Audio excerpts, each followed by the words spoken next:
해법을 찾는 토론 이슈엔 직설 시작하겠습니다. 5개 부처 장관 후보자의 인사청문회가 동시에 열립니다.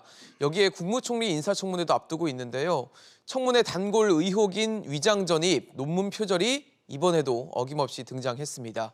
여기에 배우자 절도, 도자기 밀수 의혹 등까지 논란이 되고 있는데 능력은 물론이고 도덕성까지 이 국민의 눈높이에 맞는지 철저한 검증이 필요하겠죠. 과연 논란이 어떤 것들이 있고 의혹은 어떤 것들이 있는지 함께 지켜보시죠.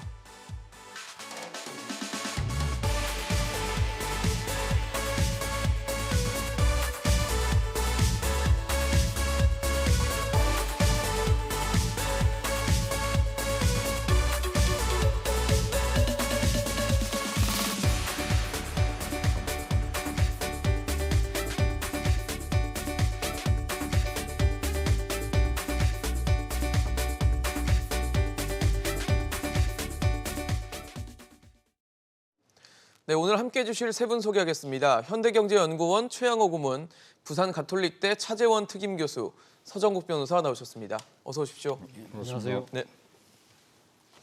5개 부처 장관 후보자들의 인사청문회가 시작이 됩니다.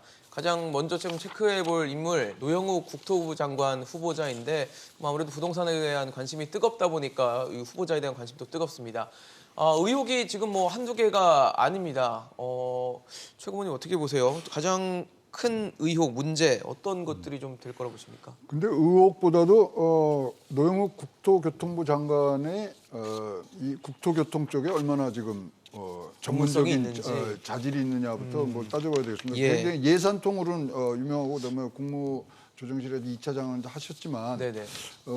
진짜로 지금 가장 핵심이 되는 그리고 앞으로 이제 1년간 대선까지 가장 우리 뭐 전국의 블랙홀이 될 부동산 정책에 대한 이해도가 얼만큼 높으냐 이 부분을 이제 먼저 묻고 싶고요. 예. 그렇다면 지금 이거를 관사 재테크를 했다는 얘기가 있습니다. 세종시에 아파트를 받아서 실거주는 안 하는데 2년 후에 그것을 팔아서 2억 이상의 지금 차익을 얻었다. 그게 국토교통부 이 취임식 가서 그 직원들 모아놓고 취임사 하는데 얘기가 나오겠습니까? 아니 그러니까 뭐 전문성 뭐 뿐만 아니라 사실은 부처의 공무원들을 압도하는 품성과 도덕성을 갖고 있어야만 부처가 돌아가는 거거든요. 이 일은 부처에 있는 공무원들이 하는데 과연 그것이 될 것인가? 그래서 지금 보면은 이번에는 참 뭐 이것저것 있습니다만 여러 가지 지금 5명을 봤을 때 저는 사망 인사라고 좀 표현하고 싶어요. 사망 인사. 네. 왜냐하면 주변 가족들 상황이 이렇게 민망할 수가 없어요. 그다음에 후보자 자질은 좀 실망입니다. 거기다가 지금 이러다 보니까 국민은 절망을 하죠. 앞일은 난망합니다. 그래서 사망 인사고 이 진짜 새벽 인력센터에서 사람 고를 때도 꼼꼼히 따져보고 하는데 과연 민정수석실에서 어떤 뭐 진짜 작동이 되고 있는지부터 이 인사청문회라는 거에 지금 모태는 이 정권의 정신적 지주인 노무현 대통령 시절부터 나온 건데 이거를 이렇게 진짜 무슨 뭐 지나가는 뭐 관례 형식으로 만들어 놓은 이런 부분들 야 진짜 좀 부끄럽다는 생각이 뭐 들 텐데 전혀 그런 뭐 기미는 없어 보입니다. 네. 사실 말씀을 주신 것처럼 원래 뭐 기획재정부 출신의 인사이기 때문에 과연 이 부동산과 또 주택 또 뭐 항공 이런 거 다 다뤄야 되는 국토교통부 장관으로서 얼마나 역량을 발휘할지도 의문이고 지금 저희가 뭐 말씀을 주셨던 위장전이 뭐 관테크 그다음에 배우자 절도 전략까지도 나오면서 지금 좀 논란이 많습니다.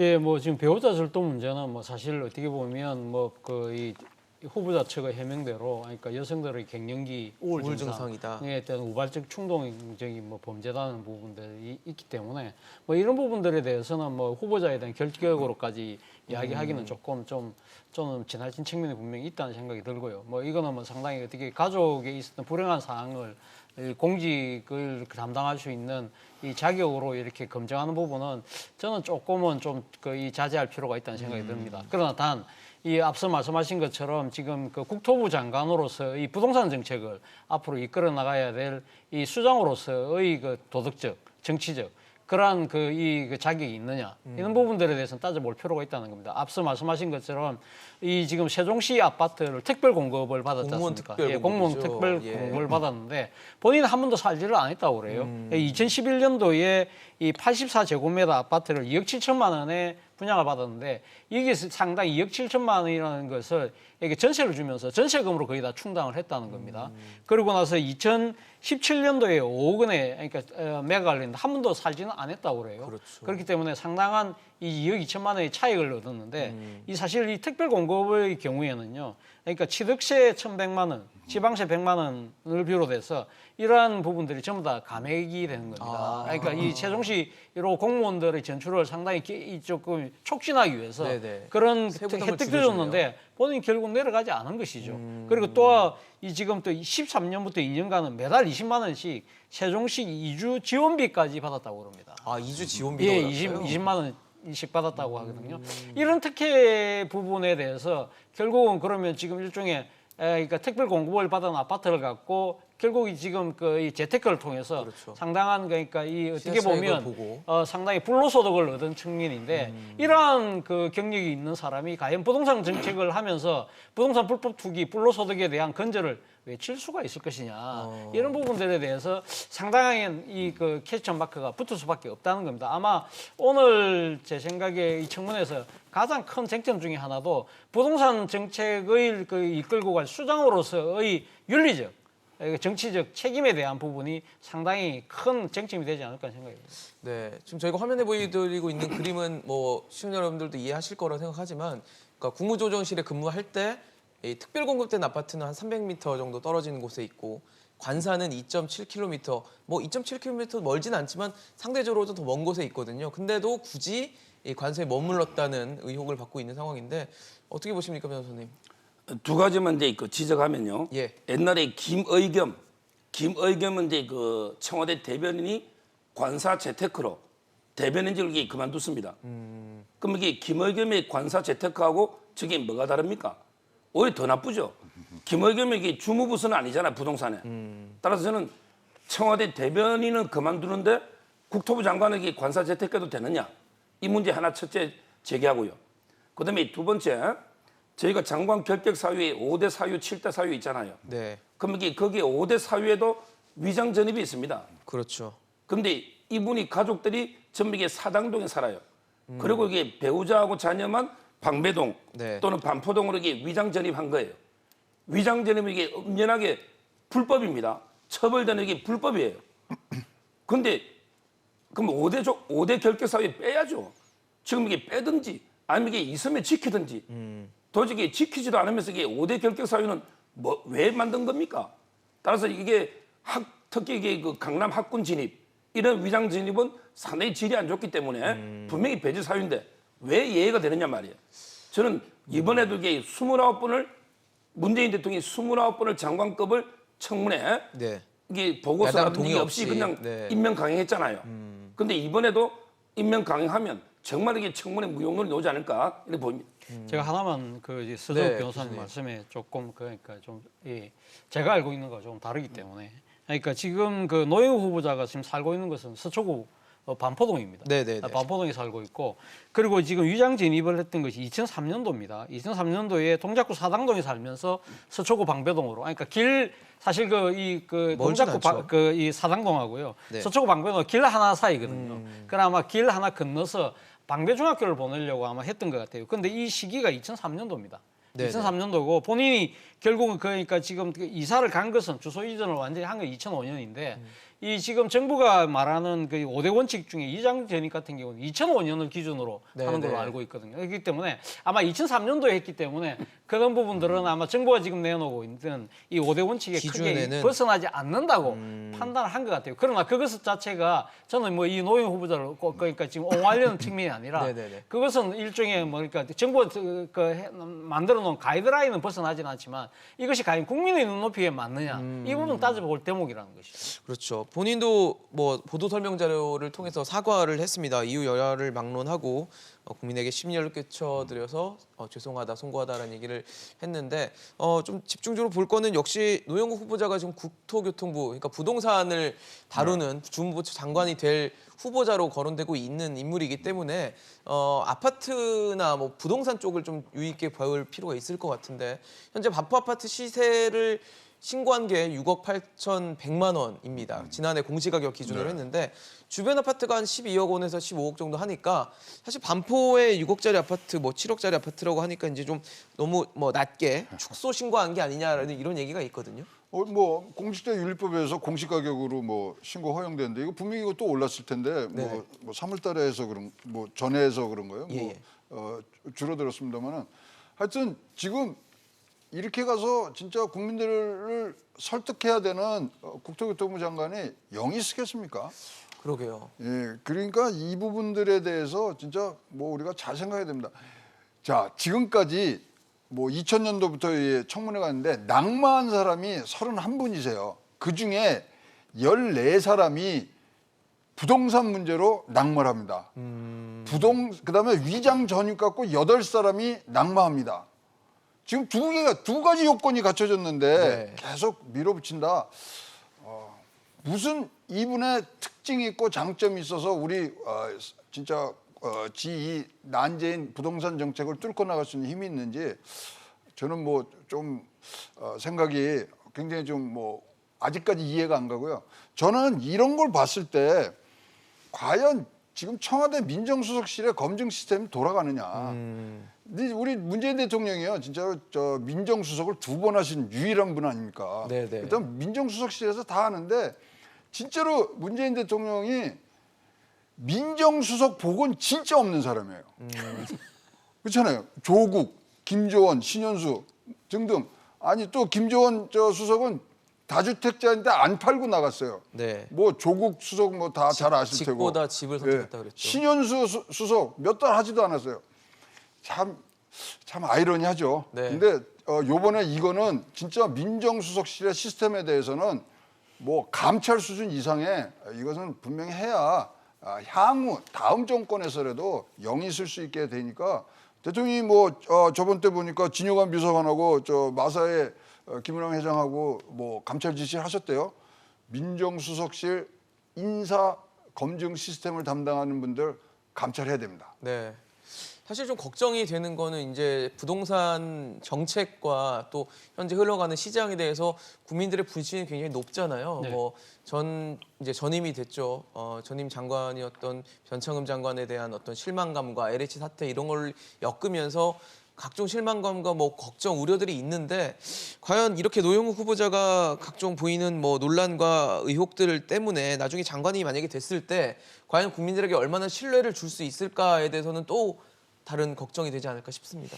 바로 그 때문에 지금 노영욱 후보자가 장관으로 취임했을 때 지금 그 문재인 정부가 내세우고 있는 부동산 정책의 기조를 그대로 갖고 갈 수 있을까라는 의구심이 생기는 이유가 바로 거기 있다는 겁니다. 그렇죠. 본인의 아까 말씀하신 것처럼 이게 장관으로서 영이 서지 않은 상황이라고 한다면 뭐 지금 당장 내부 통솔 문제가 아니라 어떻게 보면 민심을 수습하는 부분에 있어도 상당히 흠결이 있을 수밖에 없다. 예. 그런 상황이라고 한다면 문재인 정부가 지금 그대로 지금 부동산 정책 기조를 갖고 가겠다는 부분들이 흔들릴 가능성이 높다는 겁니다. 그리고 여기다가 이번에 지금 민주당의 당대표가 새로 바뀌었습니다. 아, 네. 예, 송영길 새로 대표가 됐죠. 송영길 지금 신임 당대표 같은 경우는 부동산 정책에 대한 대대적인 변화를 지금 예고를 하고 있거든요. 예를 들면 지금 처음으로 집을 사는 청년과 신혼부부들 같은 경우에는 이 주택담보 대출 비율이라고 LTV를 90%까지 허용하겠다는 겁니다. 예를 들면 10억짜리 집 같은 경우는 본인 돈 1억만 있으면 9억 정도는 대출을 해주겠다는 그런 이야기인데 식의 얘기죠. 이 부분에 대해서는 노영욱 후보자는 생각이 조금 다른 것 같아요. 예를 들면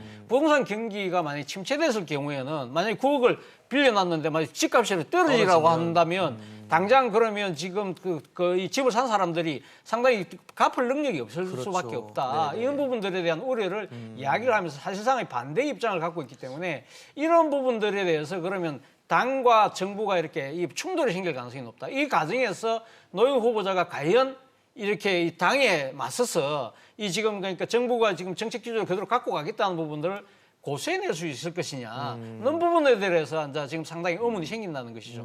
그것뿐만 아니라 앞서도 제가 말씀드린 대로 지금 지난번 그 4.7 재보선에서 나타난 결과가 여당이 참패했는데 그 참패의 가장 그 원인 중에 하나가 부동산 정책이 있다고 한다면 네. 이 부분에 대해서 장관으로서 어떻게 상당히 버틸 수 있는 그러한 나름대로의 도덕적 기반 이런 부분들이 상당히 흔들릴 수 있기 때문에 이런 측면에서 상당히 우려되는 측면이 있다는 거죠. 사실 내년에는 대선이 있기 때문에 국회나 또 여당, 뭐 야당 입장에서는 국민의 민심을 아마 뭐 공략하기 위한 각종 전략을 내놓을 텐데 지금 정부는 어쨌든 노영욱 후보자가 국회 제출 자료를 통해서는 기존 정책을 잘 마무리하겠다라고 했단 말이에요. 거기서 나오는 온도차, 엇박자를 과연 어떻게 또 해결할지도 숙제일 것 같거든요. 그렇죠. 결국 이제 이번에 그 보궐선거 민심만 보더라도요. 결국 두 가지 바로 이제 그 사람을 좀 바꾸라. 인적 쇄신. 그다음에 두 번째 정책을 좀 바꾸라. 이런 데 두 가지 욕구가 정책과 사람이 바뀌어야 뭔가 이게 변화가 있을 거 아닙니까? 근데 지금 청와대든 그다음에 그 뭐 행정부든 또는 이게 집권 여당이든 사람이 바뀐 게 없죠. 전부 이게 범친문들 아닙니까? 그리고 이제 정책도 기존대로 이게 전부 밀고 나가겠다. 이래서 이게 과연 민심을 저는 반영할 수 있을까? 네. 이런 데 그 걱정이 되는 겁니다. 알겠습니다. 참 뭐 얘기하자면 오늘 시간을 다 써도 모자랄 것 같다는 생각이 드니까 좀 넘어가 보도록 하겠습니다. 이번에는 임혜숙 과기부 장관 후보자를 둘러싼 의혹도 체크를 좀 해보도록 하겠습니다. 뭐 외유 출장, 자녀 이중 국적, 뭐 논문 표절 여기도 또 참 할 얘기가 많네요. 진짜 뭐 웃음밖에 안 나옵니다. 뭐 비리 백화점 같이 이제 됐는데 네. 아까도 말씀드린 31명이 낙마했는데 예. 거기에 부동산이 14명, 위장전입, 세금 납부, 미납부 8명, 논문 표절 5명 이렇게 되거든요. 근데 여기에 다 해당되시는 분이 임혜숙 후보입니다. 네. 굉장히 과학적으로 하신 것 같아요. 지금 뭐 정보통신부 장관 예. 후보자죠. 그래서 뭐 당직 보유라든가 다운 계약서 쓴 거, 이중 국적 논문 표절, 그다음에 뭐 또 하나 뭐 아침에 또 나왔대요. 남편한테 농지 뭐 이 편법 증여까지. 네. 이 어떻게 버티시려고 지금 하시는지 잘 모르겠습니다. 그래서 우리 저 과기정통부 때 이 정부에 들어와서도 조성모 후보가 떨어졌잖아요. 예. 그때 뭐 잘 아시겠지만 뭐 전세금 하나 갖고 그때 흔들리기 시작해서 뭐 안 된 부분들이 있거든요. 그런 거. 그다음에 조동호 후보도 그때 낙마된 이유가 뭐냐면 외유성 출장, 위장 전입, 부동산 투기 이거였거든요. 예. 똑같이인데 이번에 통과시키라고요? 그럼 앞에 우리 조동호 후보는 뭐가 됩니까? 조금 더 이것은 생각해봐야 되고 이제 이건 생각하고 안 하고 청문회 하는데 국민의힘이 이번 재보선 선거를 통해서 이제 힘을 얻었다면 이 정도는 막아줘야 되는 거 아닌가 생각합니다. 어떻게 보십니까, 교수님? 사실 임혜숙 후보자 같은 경우는 그러니까 지금 과학 기술을 책임지는 부처의 그 수장으로서는 최초로 여성이 앉아 내정된 거거든요. 그렇기 때문에 상당히 기대가 컸습니다. 네. 그리고 또 이 학계에서 오신 분이기 때문에 소위 말하는 이 정권의 코드하고는 조금 그러니까 지금 거리가 있을 것이라는 그것 때문에 상당히 네. 기대가 컸는데 막상 이렇게 이 뚜껑을 열어보니까 이분을 둘러싸고 있는 의혹이 말 그대로 백화점식 의혹이라는 네, 겁니다. 5만 의혹이 지금 비리백화점이라고 나오는 거죠. 표현해도 지금 좀 오고 될 있습니다만 정도로. 해외 학회 6차례 참여할 때마다 이 뭐 이제 다는 아니지만 예. 이 4번인가를 지금 딸하고 같이 딸을 갔고요. 데리고, 네. 그리고 또 남편도 같이 갔다고 그래요. 남편은 물론 그 학회의 멤버였기 때문에 같이 네네. 갔다고는 하지만 일종의 그러니까 국고의 지원을 받아서 가는 해외 학회 출장에 상당히 자녀를 동반했다는 부분. 그러니까 이 부분도 상당히 문제가 있는 것이고요. 그리고 특히 지금 논문 내조라는 또 새로운 하나 거기 나왔어요. 이 배우자가 지금 그 같은 아마 이 그 동종의 그런 하나 학문을 전공을 하고 계신 분인 것 같은데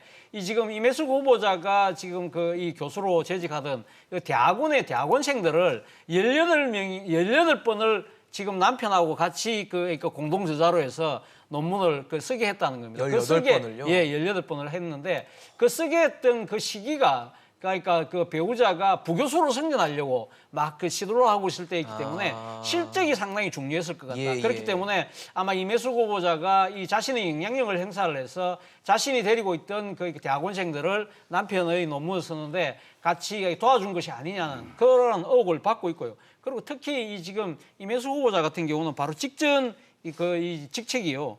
국가과학기술연구회 이사장이에요. 네. 근데 이 지금 그 이사장 공모를 작년 11월 달에 했는데 이때 공모 당시에 정당에 소속하지 않은 사람이라는 자격이 명시돼 있는데 이때 임혜숙 후보자는 민주당 당적을 갖고 있었다는 거 아닙니까? 그렇다고 한다면 이 사실 그 이전의 공직에 취임할 때도 부자격자가 사실 됐던 것이죠. 그리고 지금 이번에 이 장관으로 그러니까 내정되자마자 바로 국가과학기술위원회 연구회 이사장직을 내어놨거든요. 네네네. 그렇다고 한다면 이게 또 상당히 공백이 생길 수밖에 없는 그런 상황이라고 한다면 본인의 처신에 대해서 좀 더 이 상당히 조금 뭐랄까요? 뭐 그때는 당시에는 공인은 아니었지만 네네. 그러나 공인으로 진출하는 단계에서 자기 주변, 자기 관리에 대한 그걸 좀 한번 돌아볼 필요가 있지 않나 하는 생각이 들어요. 지금 아까 제가 언급한 거 말고도 뭐 또 자녀의 뭐 국적 이 복수국적 네, 의혹이라든지 이중국적. 네. 뭐 여러 가지가 지금 많이 있거든요.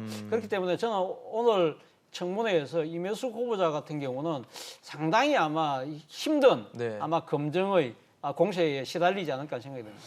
진짜 뭐 최고문님 말씀 주신 것처럼 청와대 민정수석실의 검증 시스템이 지금 돌아가고 있는 건지 의문이 생길 정도로 굉장히 많은 의혹들을 지금 보여주고 있거든요. 저는 이제 그 임혜숙 후보자는요. 옛날에 그 조국 전 법무부 장관 있잖아요. 네네. 처럼 이게 청문회가 아니고 수사를 해야 된다 봅니다. 수사를 해야 된다. 아예 수사의 영역으로 가야 된다. 저는 이게 왜 그래 보느냐면요. 네. 저도 이제 그 제가 로스쿨에 교수하면서 대학에 그 학회 출장을 한 3-4번 간 적이 있어요. 근데 보통 그 학회 가면요. 예. 다 이게 그 발표자 아니면 뭐 토론자일 거 아닙니까? 그렇겠죠. 이런 경우에 이게 다 초청하는 데서 다 준단 말이에요. 비행기표라든지 숙식을. 네네. 근데 본인은 도저히 어떤 학회에 가가지고 어떤 역할을 했길래 나라 돈으로 이게 다 타각합니까? 본인이 저희가 이제 어디 가도 몇 장씩 길게 그 활동 발표 내역을 써내거든요. 네. 이분에게 4줄 써낸 게 있습니다. 4줄. 4줄 써내고 나라 돈을 이게 타가는 세금이 이게 말이 됩니까? 따라서 저는 그런 학회가 제가 또 이게 학회가 어떻게 모두 관광지마다 열립니까? 납득이 안 돼요. 그래서 이게 어떤 학회며 그게 어떤 발표나 토론이 어떤 역할을 했는지 네네. 왜 비용이 이렇게 됐는지 이 부분이 이게 저는 수사가 필요하다.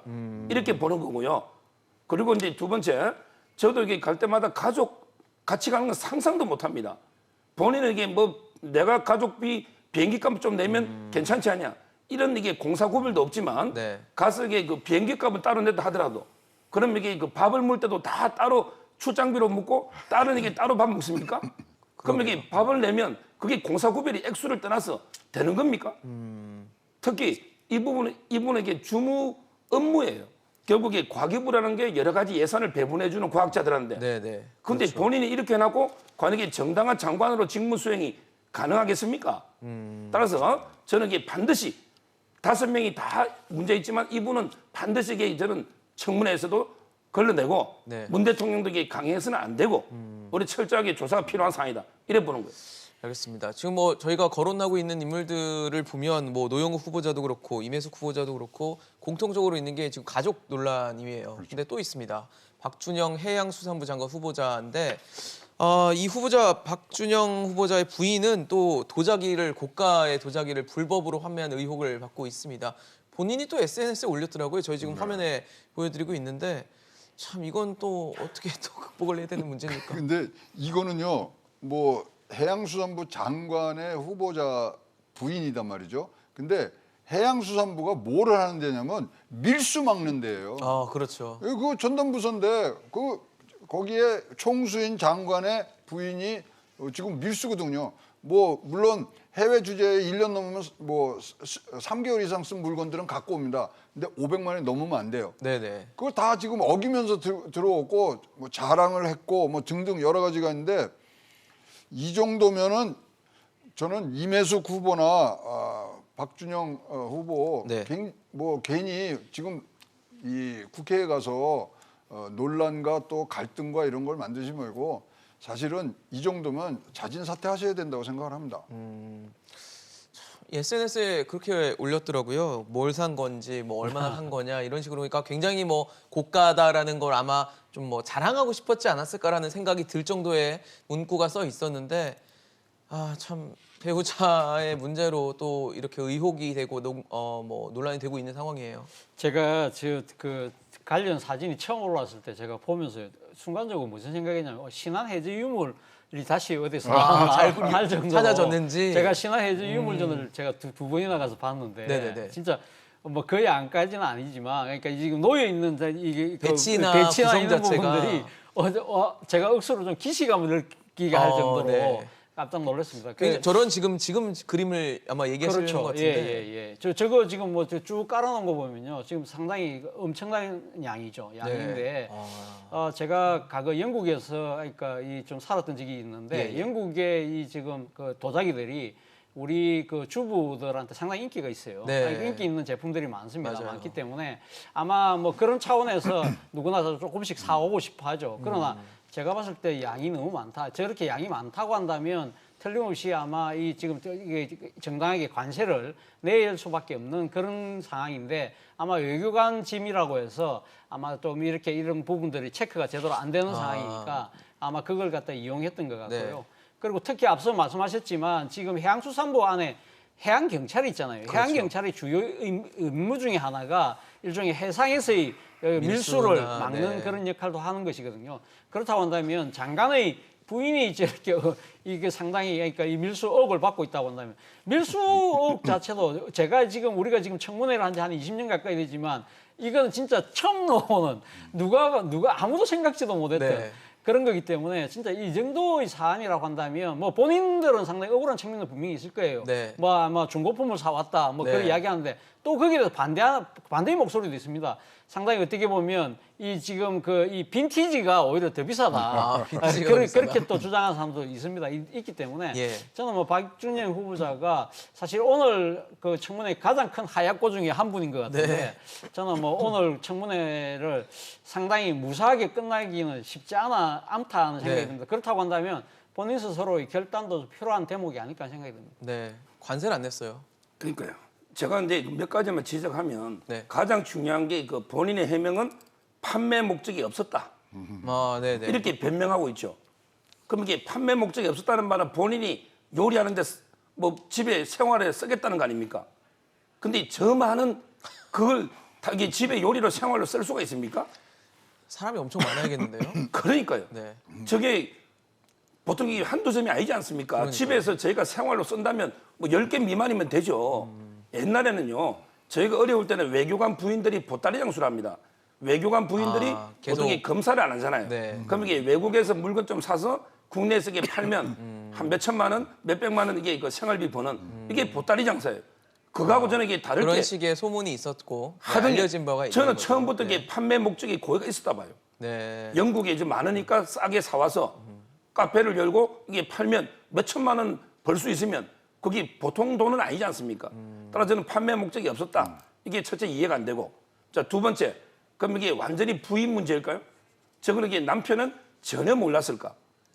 저희도 이게 부부간에 뭐 대화가 아무리 없다 하더라도 저 정도 이게 외국에 3년을 나가서 저렇게 많이 수집하고 네. 부인이 카페를 열고 또 이게 인스타그램 올리면서 파는데 남편이 전혀 몰랐다면 그게 과연 이게 수신제가 치국평천한데 제가에 맞는가? 따라서 저는 남편이 전혀 뭐 부인의 행위로 꼬리 자르는 이것도 일종의 이게 그 의심이 들고요. 따라서 저 부분은 법적으로 보면 이게 그 관세 포탈에다가 그다음에 무허가 영업에다가 그렇게 사업자 등록 안 되니까 소득세도 이게 탄로 아닙니까? 범법이 실정법 어긴 게 한두 개가 아니에요. 네. 저는 제대로 이게 규명해야 된다 이렇게 봅니다. 사실 뭐 지금 저희가 화면에 뭐 박준영 후보자 해명을 보여드리고 있는데 뭐 그런 얘기입니다. 다른 매장과 다르게 차별성을 주기 위해서 아주 차별화되는 것 같은데 보니까 제품 자체는 불법 인지 못했다라는 얘기를 합니다. 불법 인지 못했으면 그것도 문제 아닙니까?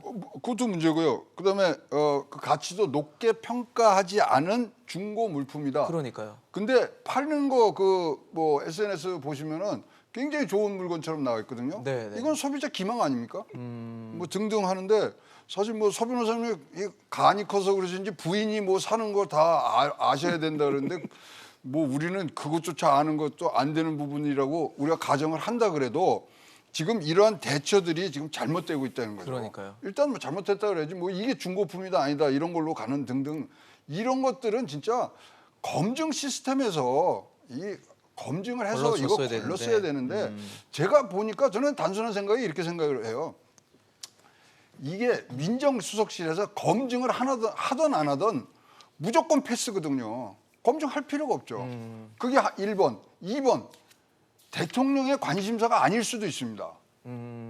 대통령이 진짜 관심사고 이 진짜 해양수산부를 키우고 여기에 대해서 뭐 마지막 마무리를 잘하고 이러면 진짜 그냥 이렇게 쑥 지나가듯이 개각을 해야 될까요?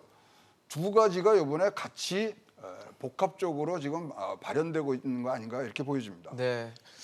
이번에는 고용노동부 안경덕 후보자 체크도 해보겠습니다. 2011년에 이마트 탄현점의 근로자 사망 사건 이후에 이마트 간부가 관리하는 선물 리스트에 이름이 올라가서 논란이 되고 있습니다.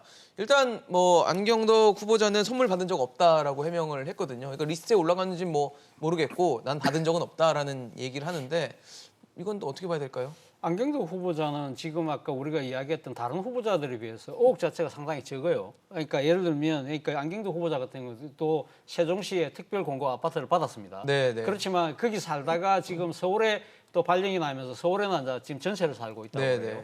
그리고 또 이분 같은 경우는 상당히 이 고용노동부에서만 잔뼈가 굵었던 맞아요. 대표적인 그러니까 이 전문 관료입니다. 그렇기 때문에 큰 뭐 여러 가지 의혹들은 없는데 다만 지금 2011년도 이마트의 추석 선물 리스트에 이름이 올랐다는데 예.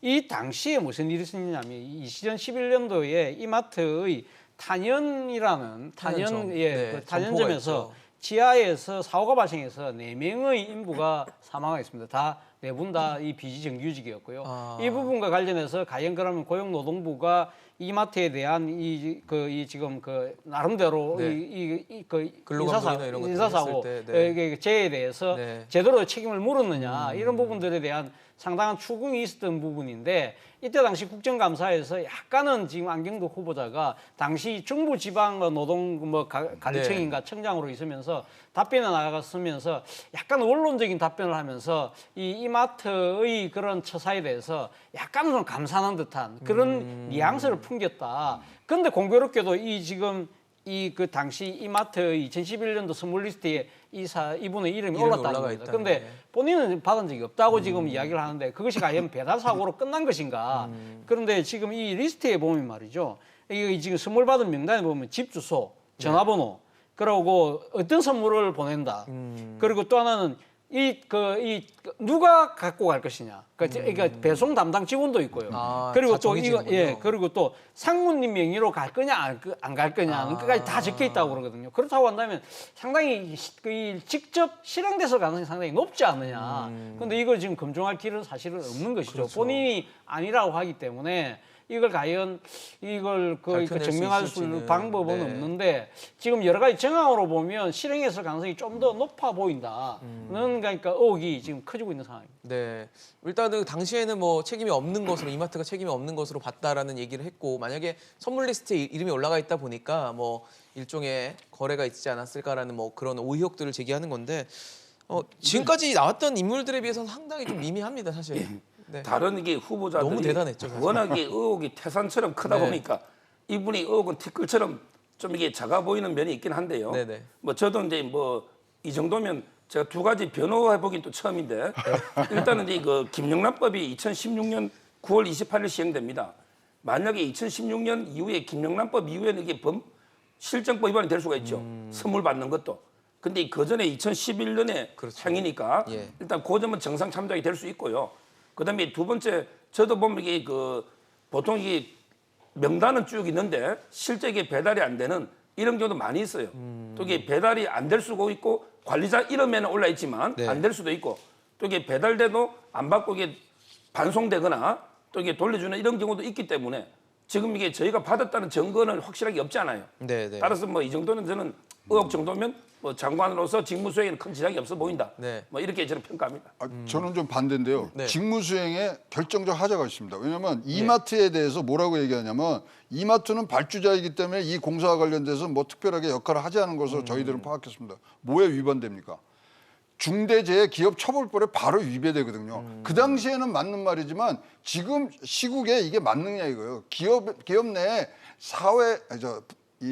사고 위험 관리 시스템 부재한 거에 대해서 지금 벌을 주는 법이 2021년 1월 8일 날 통과됐잖아요. 예. 이런 사고를 갖고 계신 분이 장관으로 가신다. 그럼 시대에 역행하는 거 아닙니까? 생각에서는 분명히 이제 노동부의 수장으로서는 네. 결격 선물은 사유가 제가 될 수도 있다. 분명히 안 받았다고 생각을 하지만 네네. 이런 인식 가치관을 자체가. 가지셨다 그러면 이거야말로 직무 부적격 아닌가는 뭐 생각도 지금 들고 있고요. 물론 지금 생각이 바뀌시고 법이 바뀌었으니까 따로 네. 하시겠지만 그 당시부터 좀 철저한 가치관을 갖고서 이 시대를 리드하는 장관이 되시기는 이런 말씀을 우리 듣는 국민들은 아쉬운 거죠. 좀 실망하지 않겠냐 이렇게 보여집니다. 알겠습니다. 문승욱 산업통상자원부 장관 후보자도 논란이 있습니다. 뭐 자녀들과 관련해서 증여세 탈루 의혹 그리고 또 이제 석사장교 제도를 이용해서 군사훈련을 단기로만 받았다라는 뭐 각종 의혹들이 있는데 여긴 또 세금 탈루네요. 예, 지금 뭐 그러니까 지금 그 자녀들한테 아마 연금보험료를 네. 그러니까 지금 뭐 달에 100만 원씩인가 이렇게 줘가지고 사실 그러니까 사실상 증여세를 탈루한 것이 아니냐는 그 의혹이 있습니다. 증여세 같은 경우는 지금 한도가 5천만 원까지는 증여세를 안 내도 되지만 네. 5천만 원 넘어가는 경우 지금 이미 자녀들에게 지금 지원했다는 금액이 한 1억 정도 된다고 하니까 네네. 그 부분에 있어서는 증여세를 탈루한 의혹이 있는 것이 아니냐는 부분인데 이 부분에 대해서는 아마 본인은 뭐 그렇지 않다고 지금 주장하고 있기 때문에 이거는 뭐 아마 청문회 과정에서 아마 또 논의가 될 것 같고요. 그리고 석사장교 부분은 저는 뭐 문성호 후보자의 문제는 아니라는 생각이 듭니다. 네. 뭐 제 친구들 중에서도 당시 석사장교를 했던 친구들도 있고요. 그때는 뭐 그 제도 자체가 있었기 때문에 그러니까 물론 이제 이게 상당히 특혜죠. 사실 이 석사장교 제도가 왜 생겼느냐 뭐 여러 가지 논란이 있습니다만 당시 전두환 대통령의 자녀를 그러니까 지금 전재국 씨가 이 석사장교 출신인데 네네. 당시 이 전재국 씨의 병력을 어떤 식으로든 좀 뭔가 좀 깔끔하게 그러니까 매끄럽게 해결하기 위해서 석사로 지금 그러니까 자격을 취득한 사람들에 대해서는 6개월 동안 군사훈련만 시키고 바로 인강되는 그날 바로 이 전역을 시키거든요. 상당한 특혜였죠. 그래서 제가 그 세대이기 때문에 당시 상당한 그러니까 동시대를 살아가는 이 청년들 입장에서는 상당히 박탈감을 이야기하는 사람도 많았습니다만 네. 그건 단순하게 문성호 후보자가 그 제도의 뭐 분명한 그러니까 나름대로 그러니까 혜택은 입었지만 그거는 문성호 후보자의 잘못은 아닌 것이죠. 당시에 그런 제도가 있었기 때문에 그 제도에 뭐 나름대로 그 지원을 해서 선발이 네. 됐기 때문에 그걸 갖고 흠결을 이야기하는 것은 저는 좀 아닌 것 같습니다.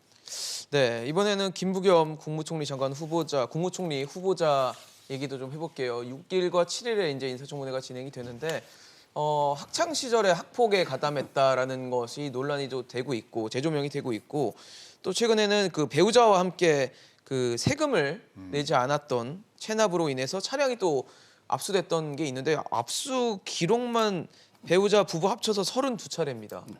이거는 참 말이 되는 얘기입니까? 그러니까요. 학폭은 이제 본인도 뭐 인정했기 때문에 네네. 학창 시절에 고백처럼 했었던 얘기였죠. 잘못까지 지금까지 계속 문제 삼는 거 그거는 좀 지나친 면이 있다 보이고요. 다만 이제 그 32번의 그 압류 있잖아요. 압류, 네. 이거는 조금 이게 그 준법 정신에서 보면 상당히 좀 문제가 있어 보입니다. 네, 그러니까 과태료 같은 걸 안 냈더니 체납이 되면서 차량이 압류된 뭐 이런 거잖아요. 그 상당히 그 보통 사람들은 과태료 날라오면 바로 납부하거든요. 그렇죠. 그럼 이게 압류가 되려면 상당한 시간이 걸리고 독촉이 옵니다. 근데 이게 뭐 저는 법을 조금 지킨다면 예. 이렇게까지 30몇 번 압류된다는 건 상상할 수가 없거든요. 네, 특히 공직자 아닙니까? 그렇죠. 김부겸 이분은 이게 국회의원도 오래 하고 공인 중에 특히 장관도 했잖아요. 그러니까요. 근데 어떻게 저는 이렇게 가능한지 도저히 상식적으로 납득이 안 되고요. 근데 제가 보기에 가장 큰 문제는요. 저는 이제 그보다 내년에 저희가 대선하고 그다음에 지방선거 있잖아요. 그렇죠. 지금 이게 법무부 장관이 박범계 장관이죠. 네, 그다음에 행안부가 전해철 장관이죠. 그다음에 김부겸 총리. 그럼 이게 세 분이 다 민주당 당직을 가진 이런 분이 됩니다. 선거를 다 이게 관리하는 분이 전부 이게 당직 가진 분들이 선거를 관리하면 과연 이게 공정한 선거 관리 내각이 될 수 있을까? 지금 이게 선관위도 벌써 편향 논란이 있잖아요. 네. 그 점에서 저는 상당히 좀 정치적으로는 좀 이게 부적격이 아닌가 이래 봅니다. 네. 사실 김부겸 후보자가 뭐 굉장히 다선의 이제 국회의원도 했었고 지금 국무총리 후보자 그리고 장관도 했었던 인물이어서 참 의아한 의혹입니다, 사실. 그렇죠. 이게 뭐 걸러졌었든지 뭐 또는 이것이 뭐 발생이 안 됐어야 되는 거죠. 그렇죠. 근데 뭐 지금 뭐 김부겸 국무총리와 만약에 낙마를 한다면 지금 국정운영권을 지금 주도권 회복하는 데는 이건 뭐 결정타로 지금 갈 수밖에 없는 부분이라서 이거는 예. 밀어붙이는데 사실 청문회가 좀 판이 커졌어요. 지금 참고인들을 부르는데 네네. 야측에서는 진중권, 김경률 회계사를 지금 불렀고요. 그다음에 여측에서는 조국 백서 저자인 고일석 씨를 지금 불러갖고 네. 청문회장 자체가 지금 굉장히 판이 커지고 네. 진짜 이런 말 저런 말들이 지금 나올 수밖에 없는데 저는 뭐 우리 서경 변호사님 말씀에 200% 동감합니다. 어쨌든 간에 대선이 있는데 민주당 당 대표로 출마해서 낙마하신 분이에요. 진짜 공정선거를 책임지실 수 있는 그러한 뭐 이 품위와 지위를 갖추시는데 굉장히 많은 각고의 노력을 하셔야 되지 않겠느냐 이렇게 보여집니다. 사실 이렇게 연일 뭐 논란이 있고 앞서 말씀드렸던 뭐 부동산 정책에 대한 불신 이런 것들이 겹치면서 지금 문재인 대통령 지지율은 30% 선마저 깨진 상황입니다. 최저치를 기록하고 있는데 과연 이런 아까 말씀하셨던 인적 쇄신, 정책 전환 이런 것들이 만약에 이루어지지 않는다면 문재인 대통령의 어떤 지지율 뭐 반등 이런 것들을 좀 기대할 수 있는 상황이 될까요? 사실 오늘 그 지금 5명의 그 후보 장관 후보자에 대한 청문회가 있습니다. 그래서 뭐 일각 언론에서는 슈퍼 하이올이다. 네. 뭐 표현을 쓰는 슈퍼 하이올은 미국 대통령 선거에서 그렇죠. 쓰는 용어이긴 쓰는데. 합니다만 어쨌든 그러니까 슈퍼 하이올이라는 이야기 자체가 이렇게 언론에서 거론되는 이유가 그만큼 이번에 5명의 후보자가 상당히 결격 사유가 많다. 그중에서 몇 명은 아마 낙마할 것이라는 그런 예측을 깔고 그런 그러니까 지금 네이밍을 하고 있는 것이 아닐까 하는 생각이 듭니다. 만약에 지금 뭐 한두 명이라도 낙마할 경우에는 문 대통령 입장에서는 상당한 타격이 있을 수밖에 없다. 왜냐하면 지난번 이번 개각을 그러니까 발표했던 유영민 그 대통령 비서실장이 뭐라고 이야기했냐면 이번 개각을 신기일전의 계기로 삼겠다고 그랬거든요. 네네. 재보선 참패에 따른 신기일전의 계기로 삼겠다고 했는데 결국 지금 까보니까 지금 상당히 결격 사유가 있는 사람들이 예. 지금 됐다. 그 결국 국민의 눈높이를 못 맞췄다. 그러니까요. 오히려 국민의 상당히 그 부활을 더 올리게 만든 그런 측면이 있다고 한다면 상당히 대통령 국정장악에 상당한 그 타격이 있을 수밖에 없는 것이죠. 그리고 앞서 여러분들이 말씀하셨지만 집권 말기에 청와대의 그 공직 기강에 대한 이 상당한 이 부분도 지금 드러내는 셈이라는 거죠. 그러니까 민정 차원에서 공직기강 비서관 차원에서 이 검증이 제대로 이루어지지 않았다. 뭐 거의 안 한 거나 마찬가지 아니냐는 이야기가 나올 정도로 한다면 저는 청와대부터가 소위 말해서 쇄신의 그런 아마 직격탄을 맞을 수밖에 없는 상황으로도 갈 수 있겠다는 생각이 듭니다. 네, 앞서 말씀 주신 것처럼 야당의 동의 없이 임명 강행된 장관급 인사가 지금 29명이라고 하셨어요. 이런 상황에서 만약에 이번에도 또 이렇게 임명 강행이 될 것이다라고 하면 그것도 또 역풍이 될 수 있겠다는 생각이 들거든요. 그렇죠. 저는 이제 그 방송할 때 자주 보는 게 그 문재인 대통령의 취임사입니다. 취임사요. 불의 명문장들로 구성되어 있어요. 근데 불행하게도 한 번도 경험해보지 못한 나라, 네. 나쁜 의미에서 만든 거, 그거 외에는 이게 지켜진 게 없어요. 제가 인사를 보면요. 예. 인사를 보면 이게 나를 반대했던 사람이라도 삼고초려해서 모시겠습니다. 아, 네네. 이렇게 돼 있습니다. 저는 문 대통령이요. 본인을 반대했던 야당 인사를 삼고초려해서 29명을 데려와도 시원찮아요. 29명을 데려와야 됩니다. 나를 반대했던 사람을 삼고초려해서. 근데 지금 뭐예요? 야당이 반대하는 사람을 29명을 그냥 임명 강행한 거 아닙니까? 이 장관 중에 문재인 대통령을 반대했는데 삼고초려해서 모셔온 분이 누가 있습니까? 없잖아요. 이제까지 이게 4년을 봐도 없잖아요. 따라서는 본인이 문 대통령이 좀 취임사를 항상 집무실에 놓고 초심을 이게 잃지 않는 이런 자세가 필요한데 우리 거꾸로 된 게 이게 불행이 아닌가 지지율 하락에 이런 생각이 들어요. 네, 앞서 말씀을 취임사 말씀을 주셔서 그런 생각이 떠오릅니다. 2017년 취임할 때 공정과 정의를 내세우면서 출범을 한 정부인데 과연 공정과 정의가 잘 지켜지고 있는지 그리고 저희가 고위공직 배제하는 5대 인사 기준 이런 걸 얘기하잖아요. 너무 기준을 좀 처음부터 좀 높게 잡은 건 아니지라는 생각도 들어요. 아니, 그러니까 원칙과 기준이 없잖아요, 지금. 그러니까요. 그러니까 그것이 문제고 그것만 잘했으면 되는데 사실 이제 이럴 때 이제 청문회 나오면 꼭 한마디 이게 코트가 되는 게 있어요. 청문회에서 고생한 사람이 실은 이 일을 더 잘한다. 더 고생하셔야 되는지 모르겠습니다만 네. 하여튼 이것들을 잘하고 또 특히 이제 이번에 여당이 재보궐선거에 이기면서 지지율이 높아졌어요. 네, 네. 지금 37.3% 나왔네요. 국민의힘의 지지율은 100% 공매도 대상입니다. 공매도 대상이다. 예, 떨어질 수 있는 부분들이 많기 때문에 더 노력하셔야지 안 그러면 진짜 야당으로서의 정권의 견제와 균형에 대한 역할을 안 하면 이거는 뭐 바로 국민들이 공매도 들어갑니다. 네, 알겠습니다. 지금 뭐 5개 부처 장관 후보자 그리고 국무총리 인사청문회가 예정돼 있는 상황입니다. 어떨까요? 각종 의혹과 논란 과연 타개하고 갈지 아니면 그냥 임명 강행으로 갈지 지켜보겠습니다. 여기에 국민의 눈높이를 맞춰져 있는지를 체크해보는 국민들의 눈을 무서워야 하셔야 할 겁니다. 오늘 최영호 고문, 차지원 교수, 서정욱 변호사와 함께했습니다. 이슈앤직선 오늘 준비한 소식 여기까지입니다. 지금까지 시청해주신 여러분 고맙습니다.